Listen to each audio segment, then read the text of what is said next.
Assalamualaikum warahmatullahi wabarakatuh. Halo sahabat sejuta kisah. Bagaimana dengan kabar Anda hari ini? Mudah-mudahan selalu sehat walafiat, tak kurang suatu apa, dan selalu dalam lindungan Allah Subhanahu wa Ta'ala. Kembali berjumpa dengan kami, channel yang selalu menghadirkan kisah-kisah nyata misteri. Kesempatan kali ini kami sudah menyiapkan sebuah kisah nyata misteri yang berjudul Tragedi Jembatan Tenggarong. Rasanya begitu sulit mau menulis cerita ini, tapi seperti ada dorongan untuk menggerakkan jari jemari di tut bisiku. Apalagi ini seperti mengenang sesuatu yang sangat kelam sekaligus sangat berharga. Beberapa hari ini ada sesuatu yang mengganjal dalam pikiran dan hatiku. Bayangan seorang sahabat yang begitu melekat di memoriku, seperti hadir kembali. Padahal aku mengenal beliau tidak begitu lama, namun keramahan beliau membuat hubungan itu seakan terasa lama. Saat kutulis cerita ini, aku tahu sang sahabat hadir bersamaku, meski kita sudah berbeda alam. Bahkan yang bersama dirimu pun turut hadir. Mereka yang jadi korban, yang belum ditemukan, yang hanya mengharapkan doa untuk jadi sempurna. Aku tak akan lupa denganmu kawan, walau kita hanya beberapa kali bertemu. Sabtu 26 November 2011, pagi yang cerah, seperti biasa. Jam 7 pagi aku adalah orang pertama yang membuka toko yang terletak di jalan utama. Karyawanku satupun belum ada yang hadir saat itu. Memang biasanya mereka hadirnya jam 8 lewat sedikit. Sengaja hari itu aku hadir lebih pagi, karena harus mereka pengantaran barang untuk hari itu. Kebetulan juga hari itu lumayan orderan dari tim salesku. Aku harus mengatur semua jadwal delivery hari itu. Pertama yang harus kusiapkan adalah rute pengiriman hari itu. Dimulai dari rute yang paling jauh hingga yang paling dekat, agar waktu bisa lebih efektif dan efisien. Tanpa terasa waktu pun sudah menunjukkan pukul 8 teng. Terdengar suara pintu harmonika digedor keras dari luar. Akhirnya mereka datang juga, batinku. Setelah kuserahkan jadwal rute pengiriman ke kepala gudang, aku langsung kembali naik ke lantai 2 ke ruang kerja. Akhirnya, kurang lebih sejam mereka selesai mempersiapkan semua kebutuhan pengiriman hari itu. Berangkatlah 2 unit armadaku mengantar semua pesanan para pelanggan. Rute hari itu paling jauh memang daerah Teluk Dalam, Tenggarong Seberang, Kaltim, dan sekitarnya. Sementara waktu sudah menunjukkan pukul 10 lewat, menjelang siang. Kebetulan hari itu adminku sedang izin tidak masuk kerja. Ketika sedang asik mengerjakan sesuatu di PC-ku, mendadak ada suara yang menyapa di ujung tangga. "Assalamualaikum bos, selamat pagi." Suara itu menyapa dengan semangatnya. Agak sedikit terkejut, langsung ku jawab, "Waalaikumsalam." Pak Adi, dari mana nih? Pagi-pagi sudah kesini? Habis dari rumah tadi. Langsung meluncur ke sini nah, jawab Pak Adi dengan ciri khas suaranya yang pelan. Sepintas kulihat wajah beliau ada yang beda dari biasanya, terlihat pucat sekali. Baru saja mau kutanyakan langsung, beliau malah bertanya lagi. "Oh ya bos, aku ada orderan nih 100 dus teh. Ada stok nggak ya?" tanya beliau. 10. "Sebentar ya pak, wait, tak cek stok dulu di sistem," jawabku sambil menggerakkan jemari di touch PC. "Alhamdulillah ada pak, sekitar 150-an dus. Masih ada stok saya," kataku pada Pak Adi. "Ya wes, aku ambil 100 dus aja, sesuai orderan orang. Mobilku nggak muat juga kalau terlalu banyak. Soalnya hari ini jadwalnya jauh, ke Tenggarong," kata Pak Adi dengan kalemnya. "Sengaja aku berangkat pagi, supaya nggak kesorean nanti pulangnya bos," tambah Pak Adi. Setelah aku cetak nota dan terima pembayaran, Pak Adi langsung turun ke bawah untuk menerima barang pesanannya. Terima kasih ya bos. Senyum Pak Adi masih tetap dengan wajahnya yang pucat tadi. Sama-sama pak. Hati-hati di jalan pak, kataku membalas tanpa sempat kutanyakan hal yang aneh tadi. Apa beliau sedang sakit atau apa? Jika sakit, tapi badannya terlihat begitu segar bugar kok. Pukul 4 sore, waktu terus berlalu.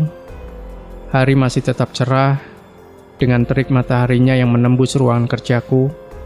Pengantaran rute yang jauh sudah kembali semua, sisa satu armada yang rute dalam kota yang belum kembali. Sementara itu, karyawan yang di toko pada sibuk merapikan barang. Sebagian lagi menyiapkan barang untuk pengantaran besok. Lalu aku tetap disibukkan di depan PC dengan pekerjaan lain. Toing. Bunyi pesan BBM. Zaman BlackBerry masih jadi primadona. Masih tidak aku indahkan. Twing, twing, twing. Bunyi itu terus bersautan. Aku yang sedari tadi fokus pada kerjaanku, mau tidak mau mencoba alihkan pandangan ke gawai tersebut.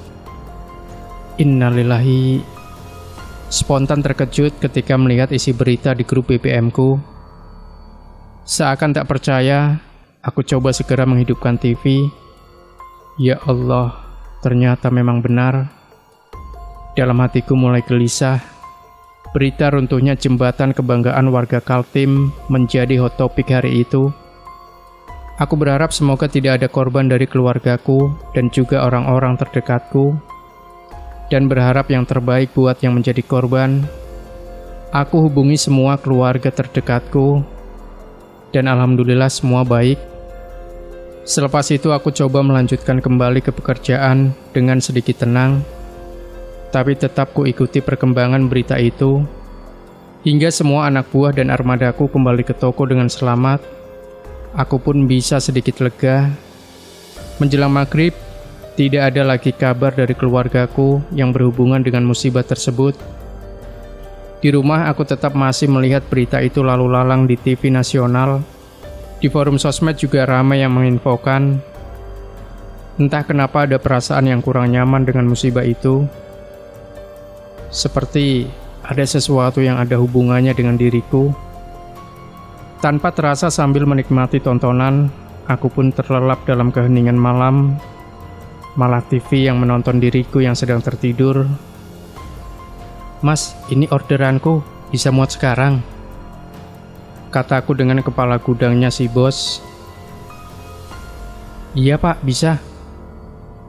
Ayo teman-teman, tolongi orderan bapak ini dulu dimuat di mobilnya, kata kepala gudang.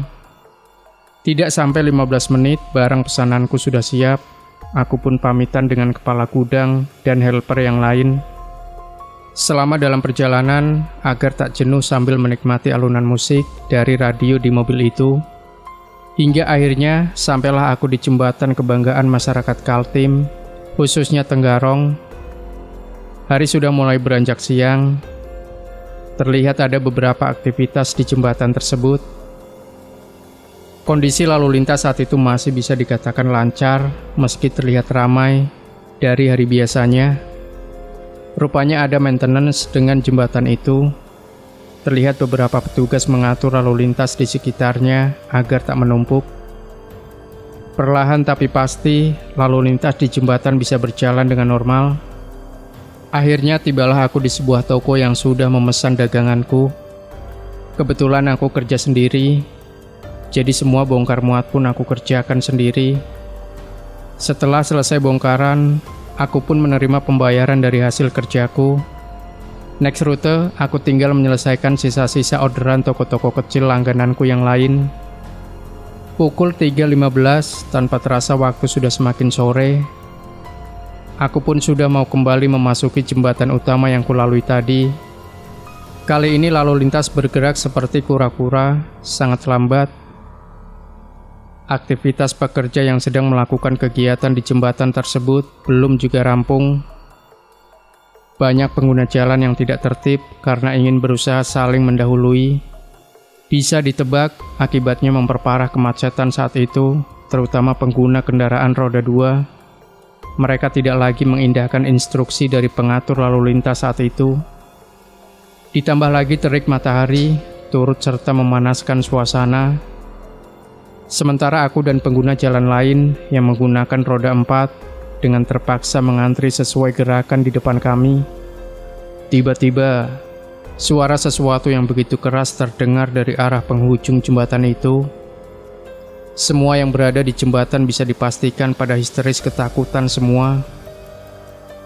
Saat itu semuanya terjadi seperti angin. Dalam sekejap, aku dan yang ada di atas jembatan ikut terhempas ke bawah. Aku pasrah dan yang ada di bayanganku saat itu hanya senyuman sang istri dan tawa ceria anak-anakku. Allahu Akbar. Keesokan paginya, berita mengenai tragedi itu jadi headlines di semua surat kabar dan TV nasional.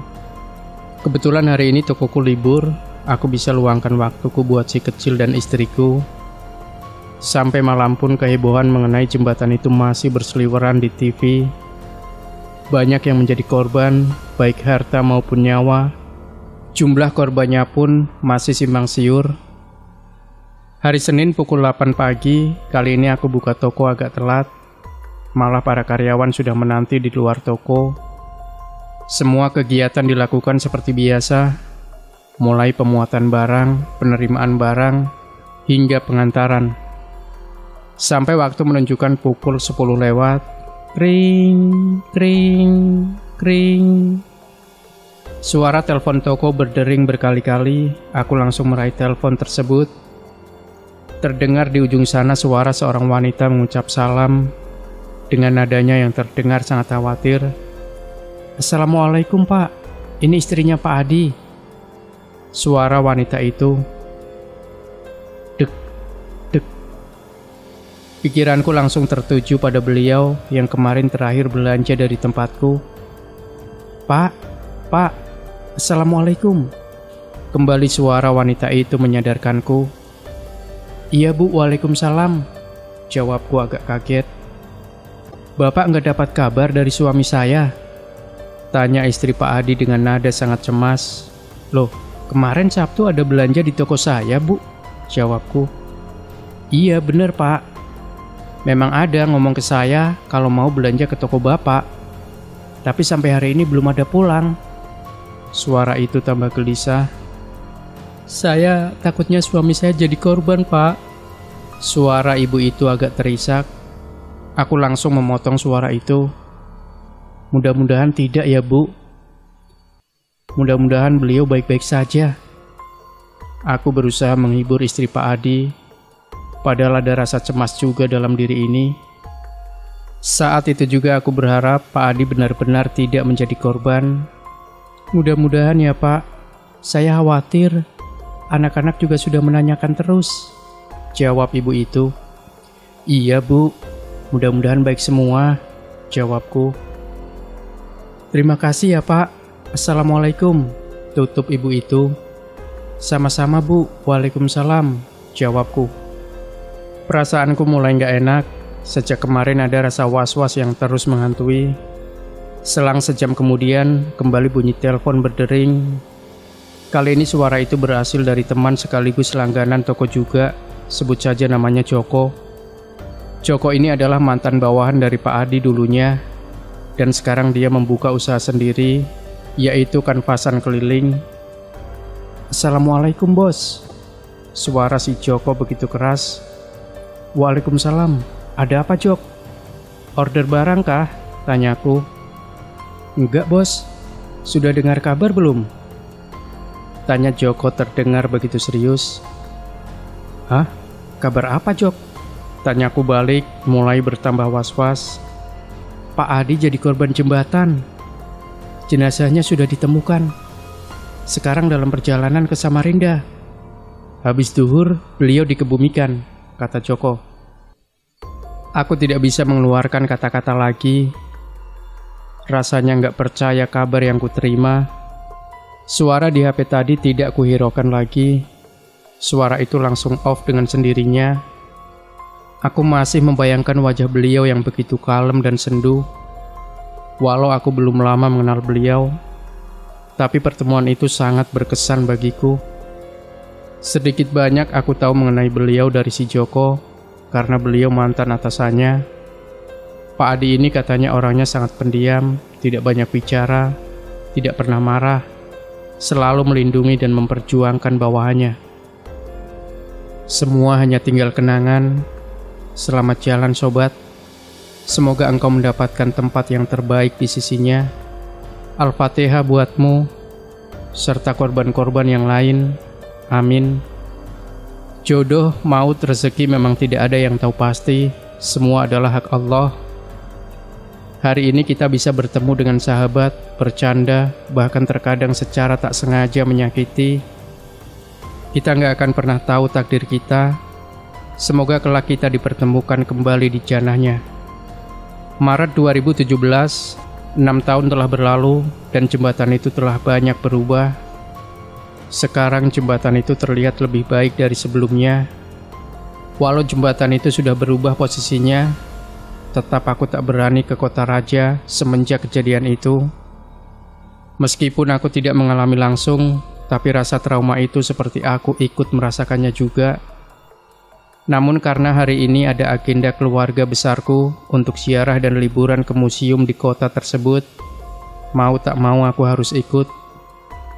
Semalam sebelum berangkat, keluarga sudah berkumpul di rumah saudaraku yang tertua. Besok di Kota Raja, rute kami adalah ke museum, ke makam Kelambu Kuning, dan terakhir adalah ke makam Abu Tolah, seorang ulama ternama di kota itu. Saudaraku dan istrinya sudah mendapat amanat bahwa kita sekeluarga sudah ditunggu oleh pedatuan atau leluhur di Kota Raja, dan ada kejutan spesial yang sedang menantiku di sana. Aku yang mendengar kata kejutan, kok merasa bukan hal yang menyenangkan ataupun mengejutkan sepertinya. Apalagi aku sudah mengetahui mengenai hal-hal mistis di Kota Raja tersebut. Aku merasa yakin pasti ada something nih dalam hatiku. Masa bodoh dah, batinku. Memang di dalam keluarga, aku yang belum pernah ziarah dan ke museum pedatuan di Kota Raja. Apalagi dalam keluarga, aku yang paling mucil dan tidak mudah percaya dengan hal-hal berbau mistis. Akhirnya kesempatan itu benar-benar datang. Hari hanya yaitu hari Minggu, aku lupa tanggal berapa waktu itu. Start dari rumah saudaraku, aku merasa ada sesuatu yang ganjil. Hal itu ditandai dengan meriga atau cegukan itu yang tidak seperti orang yang pada umumnya. Baru saja tiba di rumah saudaraku untuk berkumpul bersiap-siap berangkat, aku sudah mulai merasa aneh sendiri. Iparku dan keponakanku yang lain cuma senyum-senyum melihat tingkahku. Aku pun pura-pura cuek, seolah-olah tidak ada apa-apa. Yakin mereka yang tersenyum itu sudah melihat sesuatu yang ganjil pada diriku. Kami menggunakan 3 mobil, termasuk mobilku pribadi. Di mobil berisi adik iparku, sang mediator, Karyo dan ponakanku. Sepanjang perjalanan, kami tidak mengalami hambatan yang berarti. Begitu mulai memasuki jembatan yang baru itu, aku makin gak karuan rasanya dalam tubuh. Auranya semakin terasa beda. Di belakang tubuhku terasa hangat dan pegal-pegal. Tanpa sengaja, tangan kanan seperti bergerak dengan sendirinya, melambai-lambai di kaca jendela mobil, seperti sedang melambaikan pada seseorang. Aku makin bingung, entah kenapa bisa begini. Aku yang tidak mengerti soal gaib, mencoba bertanya pada si abang ponakanku yang duduk di sebelah. Dengan senyum-senyum dia jawab, "Nggak apa-apa om, mereka cuma mau kenalan." What? Mereka? Berarti banyak dong dalam batinku. Beneran bang? Capek nak om, dari tadi sepanjang jalan begini terus, kataku. Iya om, mereka nggak niat jahat kok. Mereka senang kita hadir di kota ini, sahut ponakanku. Aku teruskan saja perjalanan, berusaha cuek, tapi tetap tangan kanan ini tidak mau diam. Nafasku pun mulai terasa tak beraturan, naik turun gak jelas. Aku berusaha normalkan semua, tetapi gak bisa. Sampai penghujung jembatan, baru tanganku kembali normal. Nafasku pun mulai teratur. Tapi di belakangku belum ada perubahan. Sementara sang ponakan dan keluargaku yang duduk di jok belakang hanya tertawa melihat tingkahku. Sampai depan museum, kami sudah disambut oleh sebuah patung lembu Swana, lambang Kesultanan Kutai, dibuat di Burma pada tahun 1850. Patung ini diyakini sebagai kembaran tunggangan Batara Guru. Nama lainnya adalah Paksi Liman Janggo Yoksi, yakni lembu yang bermuka gajah, bersayap burung, bertanduk seperti sapi, bertaji dan berkukuh seperti ayam jantan, berkepala raksasa, dilengkapi dengan berbagai jenis ragam hias yang menjadikan patung ini terlihat indah. Kejadian aneh di jembatan tadi kembali lagi ku alami. Aku berusaha kendalikan agar tidak dilihat orang yang kebetulan hari itu ada beberapa pengunjung juga. Aku merasa sibuk dan aneh sendiri. Mulai memasuki museum, semakin kental nuansa mistisnya. Kami sekeluarga memulainya dari singgasana atau tempat duduk sang raja. Di situ aku sudah merasa ada yang ganjil. Aku seakan tak percaya apa yang kulihat. Perasaanku aja nih. Tapi kok bisa ada seseorang yang duduk di kursi itu, lengkap dengan pakaian kebesarannya? Dalam hatiku berkecamuk. Nah, Ham, kenapa gambar itu tersenyum pula? Gak salah lihat nih. Aku langsung mengalihkan pandanganku, seolah-olah aku tidak melihat apa-apa. Lanjut ke ruang berikutnya yang terdapat ranjang tidur sang raja. Hawanya tak berubah, malah ada sesosok yang tak begitu jelas sedang berbaring di ranjang tersebut. Tapi membelakangi kami yang melihatnya. Aneh, apa hanya aku saja yang melihatnya? Selanjutnya adalah ruangan bawah tanah, tempat koleksi Gucci pada zaman dahulu. Auranya semakin bertambah tidak enak. Pengap, panas, ditambah lagi dengan penerangan yang tidak maksimal, menambah kesan yang cukup spooky. Hanya beberapa menit di ruangan bawah. Tidak semuanya sempat kami kelilingi, khusus ruangan ini, karena hawa yang dirasakan sangat bertentangan dengan keluarga kami. Singkat cerita, setelah melalui museum dan makam yang ada di area museum tersebut, kami pun melanjutkan ke makam Kelambu Kuning. Setelah dari makam tersebut, rute kami selanjutnya adalah makam seorang alim ulama yang terkenal di kota tersebut, yaitu Datuk Abu Tolah. Aku yang mengikuti semua proses liburan kali ini hanya diam dan mencoba memahami arti semua ini. Apa hubungan dengan keluarga kami dan para pedatuan yang kami ziarahi. Sepulang dari Tenggarong, tidak ada lagi kejadian yang aneh. Hanya jembatan itu aja yang selalu merasa seperti ada yang menyambutku. Malamnya, barulah aku merasakan efek dari perjalanan religi tersebut. Salah satunya adalah saat beberapa korban dari sahabatku, Pak Adi, hadir di rumahku. Saat aku lagi memainkan PC-ku, tiba-tiba semua bulu kuduk merinding. Awalnya tidak ada yang aneh, namun lama-kelamaan aku merasa kok sepertinya ada yang memperhatikan aku dari arah belakang. Aku coba tak pedulikan, tapi makin lama di tengkuk leherku semakin terasa hangat, merembet perlahan-lahan dari atas badan sampai ke lengan. Sekejap secara jelas dalam visiku melihat mereka. Aku seperti mengalami suatu kejadian sewaktu aku melalui jembatan itu. Melihat mereka sedang berdiri di sepanjangan jembatan itu, di waktu lewat siang itu. Mereka ada yang tersenyum, ada juga yang sedih, ada yang marah, ada yang menangis, dan ada juga yang tertawa. Berbagai ekspresi mereka tunjukkan. Ada yang melambaikan tangan, dan ada yang sedang menengadahkan tangannya seperti memohon doa. Sampai usai penglihatanku ke ujung jembatan itu, tanpa terasa ketika tersadar, air mataku menetes dengan sendirinya. Terus air mata ini bercucuran mengingat mereka. Seakan-akan mereka juga mengingatkanku akan arti kehidupan selanjutnya. Ya Allah, maafkan aku, ampuni aku ya Rob. Dalam hatiku berdoa, merasa diri ini sangat jauh dari rasa bersyukur, merasa diri ini paling hina dan penuh dosa. Sahabatku hanya tersenyum dan ia semakin menjauh. Segera aku bacakan Al-Fatihah buat sahabat dan mereka yang telah hadir ketika aku menulis cerita ini dan juga menjadi korban tragedi jembatan itu. Hingga hari ini masih banyak korban yang tidak ditemukan jasadnya. Begitu juga beberapa kendaraan yang tak mampu diangkat ke daratan. Semua sudah rencana yang terbaik dari yang punya hidup. Hidup itu adalah anugerah yang sepantasnya kita syukuri. Matahari akan terbit dan tenggelam, begitu juga kehidupan. Harta, tahta, dan semua yang telah dititipkan pada kita pasti akan kita tinggalkan. Sahabat itu seperti bintang, tak selalu tampak, tapi akan selalu ada. Selamat jalan sobat.